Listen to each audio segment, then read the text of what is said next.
அரசு சட்டப்பேரவையில் 110 விதியின் கீழ் அறிவித்த திட்டங்களை நிறைவேற்றவில்லை என தேமுதிக தலைவர் விஜயகாந்த் குற்றம் சாட்டியுள்ளார். காஞ்சிபுரம் மாவட்டம் மறைமலை நகரில் நடைபெற்ற பொதுக்கூட்டத்தில் கலந்து கொண்ட அவர் சட்டப்பேரவை விதிகள் மீறப்படுவதாலேயே பேரவை கூட்டத்திற்கு செல்லவில்லை என தெரிவித்தார்.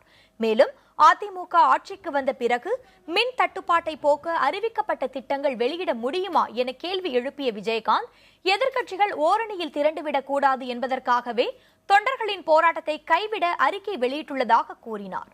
போலி ரேஷன் கார்டுகளை தடுக்க தமிழக அரசு நடவடிக்கை எடுக்கவில்லை என்றும் அதிமுக ஊழலில் திளைப்பதாகவும் விஜயகாந்த் கடுமையாக விமர்சித்தார்.